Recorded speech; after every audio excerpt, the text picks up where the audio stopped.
I'm Stephen Head from Archery Supplies, and let's have a look at what we've done in our new store in the last 3 weeks. So in the last 3 weeks, there used to be a wall down there separating, this was two units. That's been torn down. So we're just going to have a look at what we've done down there. So the wall used to be here, that's all been torn down, and it was held up by this pallet racking on the side here, which is getting painted, and it's been chopped at the top here to make it fit along the side here.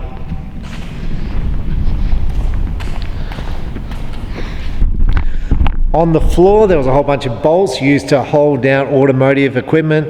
They've all been chopped and leveled. The pallet racking has been, as I said, painted, and the racks have all been placed in uniform so we can fit the stock. Now that's still going to be adjusted to see sort of how stock fits and how we're going to put our stock on the pallet racking. And we're going to put shelves in the middle, but we've got to work all that out yet. On the back here, you'll see we're experimenting with galvanized iron, corrugated iron on the inside of the walls. That serves two purposes. One is to stop break-ins. So if you break in from the outside, you pull the tin off, you've got another layer to get through. So you can't push that in because you're going to have pallet racking on the inside, so it's going to be hard to get through. So that's a double purpose. But it's going to be actually at 3.6 meters high, so I've got a whole bunch of that coming. Now last week there was large rains here, and what we found was our roof leaked all the way through the top here. So now the reason why it leaked was there's actually 3 drain points, one at the front here which leads to a rainwater tank, one in the middle and one at the end. The one in the middle and one at the end had been raised above the roof line, so actually they didn't gather any water, so all the water entered through the back here, and this gutter is not leaning, so the water just sat in there, and the gutter is actually rusted, so there was just water piling onto the floor, which was obviously no use. So I've jumped up on the roof and kind of hopefully fix that up so that doesn't occur again. Now this used to be a factory, so they used to wreck Toyota cars here, and there was switchboards all around the place, like big switchboards. Here you can see like there was a massive amount of power used in this facility. So I've had an electrician in here trying to fix up all the wiring, and when I say fix up all the wiring, removing most of the wiring that's not needed, so it's not sort of dangerous. So it's not sort of dangerous. So what you see is there's a whole bunch of wires here, sort of hanging out the ceiling just up there. This is all through the whole factory. Now we've been removing the power units, so there's a whole lot of like power boards here that we're removing. There's probably 1, 2, 3, 4, 5 in total. He's been disconnecting them and sort of fixing that up. There was a rainwater tank down, rainwater pump here. So I used the rainwater tank from out the back to fill this whole place, to use rainwater for this whole facility. Now that wasn't connected because it's been broken, so we're in the process of fixing that up just there. Here you can see all the slat wall which came in last week. This is going to go on the walls. So on the walls we're going to use corrugated iron to the walls, and then this is going to screw to the corrugated iron to give slat wall all the way through the building. Now up here on the ceiling you're going to see skylights. A lot of these are deteriorated, so that's all going to get replaced. So that's all been ordered. On this side here there's going to be a big solar system going in. There's going to be a 36 kilowatt solar system going on the roof, and it's going to take up a quarter of the roof size of this building. So on this side of the building where you see skylights, that's all going to be replaced with Colorbond steel.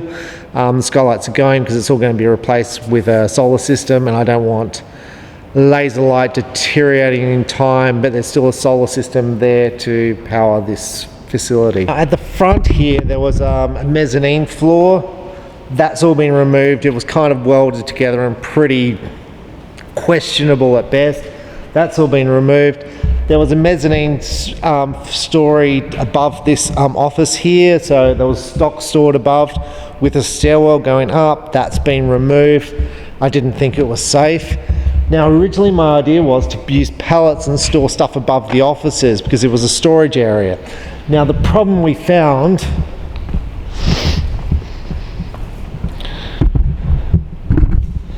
was that there's still beams here and this air pipe, the steel air pipe which runs all through this factory. They had massive amounts of air going through this factory here, or air tools. That kind of gets in the way when you want to use the forklift to put pallets on top, so we have to rethink that idea. I don't know what I'm going to do there, but rethinking that idea. There was a storage shed here, that's been ripped out and that's going to be a workshop in there. All the benches here have been ripped out. Kitchen's still a bit of a mess and we haven't really worked on it yet, like what we're going to do to fix up these patches and stuff. The bathroom has been ripped out. I've leveled the floor now, so it's kind of ready for tiling. So this is the offices. The floor tiles have all been ripped up. The wall which was here has been ripped up. Okay, so we fitted a new toilet door on here. This is an outside toilet. The toilet door was deteriorated and sort of flaking. We fit a new lock to it and kind of made it secure.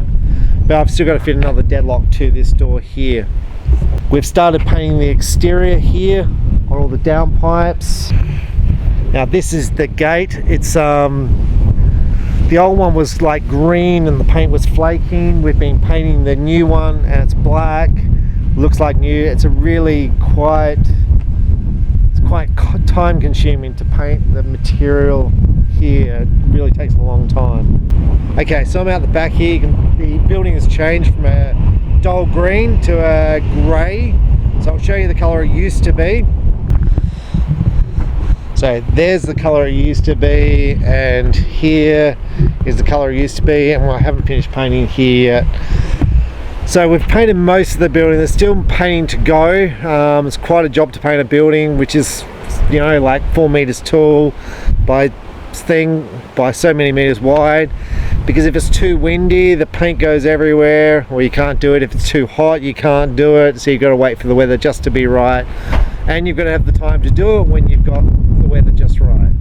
Okay, so the place was dirty, it was grotty, and it was really run down when I purchased this building. So we've done a fair bit of work in 3 weeks just trying to clean it up and identify the key things to fix in this building. Now in the next week, on tomorrow, the steel comes in to reclad some of the outside, to change the outside where it's, you know, kind of dented. And over there's some skylight over there which I'm going to replace, rip that off, and it's going to be steel.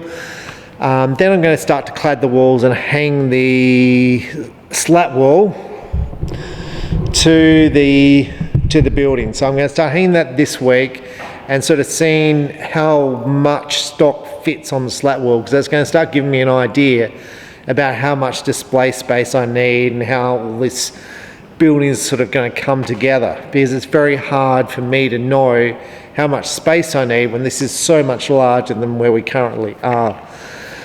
So other stuff that we've got to fix, we've got to finish the painting, fix the steel, electricity, the front door just there we'll have to fix.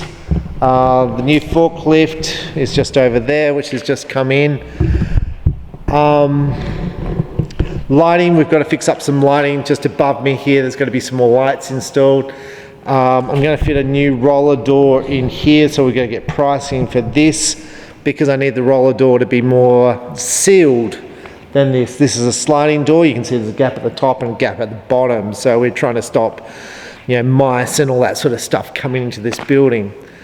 I've got to fix the offices, make desks, fix the kitchen, fix the bathroom, make displays in the centre, make benches, move the stock. I'm moving out of the other archery store, which has got to be finished by the 27th of January, and clean up. So a couple of quick questions people asked. Should have I got a building inspection? Look, there was really nothing around this sort of price in this area. The next closest building up in price was about $2.5 million. and I wasn't in the market for a $2.5 million building. The other building I looked at was 1.2 million, which I actually did a video on. That was filled with asbestos and had no car parks, so that was a bit of a problem. I didn't know how to get staff and customers into a retail setting, and then I had all asbestos, and that had issues as well, and that was $1.2 million. So overall, I like the setting, I like the location. It's pretty quiet here and it's got nice views. There's a fair bit of wind which comes through here, but to me it's just hard work. I seem to always buy places that need to be done up. So it would be nice to buy one done up, but maybe then it would be really expensive. So I've got to fix the floors. So these are concrete floors here. Concrete has lots of dust, and we're going to reduce the dust and dirt inside here. And here on the floor there's lots of like paint and some sort of plastic material on the floor.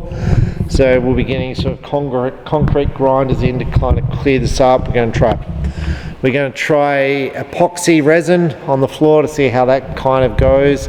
I'll just try a bit and see if it sticks. I'll do a video on that.